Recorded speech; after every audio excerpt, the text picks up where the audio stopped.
आज हम मुकद्दस मत्ती की अंजील उसका 17वां बाब और उसकी आयात 12 और 13 पर ध्यान ज्ञान करेंगे। और आज हम खुदा के कलाम तक पहुंचना इसके बारे में सुनेंगे। मगर मैं तुमसे कहता हूं कि इलियास तो आ चुका, लेकिन उन्होंने उसे नहीं पहचाना, बल्कि जो चाहा उसके साथ किया। इसी तरह इब्ने इंसान भी उनके हाथ से दुख उठाएगा। तब शागिर्द समझे कि उसने उनसे यूहन्ना इस्तबागी की बाबत कहा है।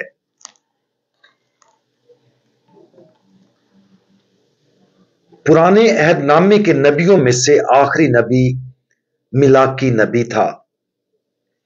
उसने खुदावंद यीशु मसीह के आने से तकरीबन 400 साल पहले अपनी नबूवत का इख्तिताम किया। मिलाकी ने पेशनगोई की थी कि एक पैगंबर मसीहा से पहले आएगा जो मेरे आगे राह तैयार करेगा, ताकि उसके सामने रास्ता तैयार कर सके। मिलाकी ने मजीद कहा कि देख, इससे पेशतर कि खुदावंद का वो यौम अजीम व मुहीब आए, मैं इलियास नबी को तुम्हारे पास भेजूंगा। खुदावंद यीशु मसीह के वक्त बहुत से लोग इस पेशन गोई को ना समझते थे और ना ही इससे वाकिफ थे। लिहाजा शरीयत के आलमों ने लोगों को उलझाने के लिए इस पेशन गोई का इस्तेमाल इस दावे के साथ किया कि चूंकि इलियास नहीं आया था, इसलिए वाज़े तौर पर यीशु वादाशुदा मसीहा नहीं था। खुदावंद यीशु मसीह ने शागिर्दों को वाज़े किया कि पैगंबर जो नया इलियास होना था, पहले ही यूहन्ना इस्तबागी की शख्सियत में आ चुका था। इस तरह उसकी वजाहत करते हुए खुदावंद यीशु मसीह ने यह भी वाज़े किया कि शरीयत के आलम सहीफों की तशरीह करने की अपनी कोशिश में दुरुस्त नहीं थे और अपनी गलत तशरीहों की वजह से लोगों को गुमराह कर रहे थे। एक अहम बात जो हम सीखते हैं वो ये है कि हमें आजिज़ी के साथ खुदा के कलाम की तरफ रुजू करना चाहिए।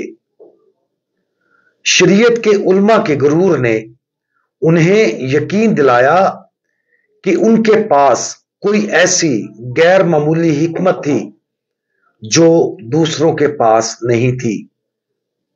इस तरह उन्होंने खुदा के लोगों के सही रूहानी इसातज़ा के तौर पर काम ना किया।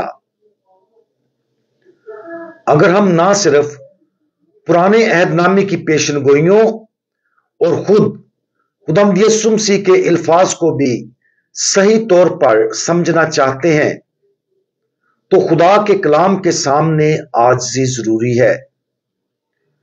खुदा के कलाम के सामने अगर हम आजिज नहीं हैं, तो हम सब आसानी से खुदावंद यीशु मसीह के कहे गए खूबसूरत और मुकद्दस अल्फाज की गलत तशरीह कर सकते हैं। सहीफों में बयान की गई हर चीज में गहराई और सच्चाई है और खुदा का जिंदा पाक कलाम उससे मुलाकात का अहम जरिया है। लेकिन अगर हम गुरूर को अपने अंदर प्रमाण चढ़ाते हैं, तो हम शरीयत के उलमा की तकलीद करते हुए खुदा के कलाम को गलत समझ सकते हैं। और इसका नतीजा यह होगा कि हम खुदा की एक गलत तस्वीर अपने ज़हनों में उतार लेंगे। जो खुदावंद के साथ हमारी जाती मुलाकात में रुकावट बन जाएगी।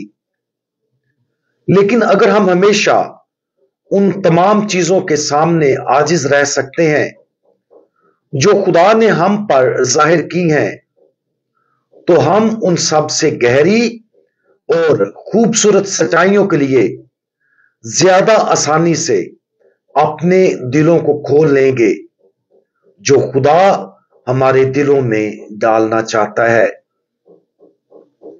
आज हम सोचें कि क्या हमने अपने आप को खुदा के कलाम के साथ उलझा हुआ पाया है। सोचें कि जो खुदावंद हमसे कहना चाहता है, हम आजिज़ी के साथ अपने दिलों को मजीद पूरी तरह खोलने की कोशिश करें। खुले ज़हन और दिल से सुने और ईमान के खास तोहफे को अपना रहनुमा बनने दें, ताकि हम अपने आप को ईमान की उन गहरी सच्चाइयों की तरफ ले जा सकें। हम दुआ मांगें। हमारे पुरअसरार और खूबसूरत खुदावंद, आपने अपने तहरीर करदा कलाम के जरिए जिंदगी के सबसे गहरे भेद को हम पर जाहिर किया है। हमारी मदद करें और फजल अता करें, ताकि हम हमेशा आजिज़ी और कुशादा दिली के साथ आपके कलाम की तरफ रुजू करें, ताकि हम आपको और ज्यादा मुकम्मल तौर पर जान सकें। खुदावंद यीशु मसीह, हमारा भरोसा आप पर है। आमीन।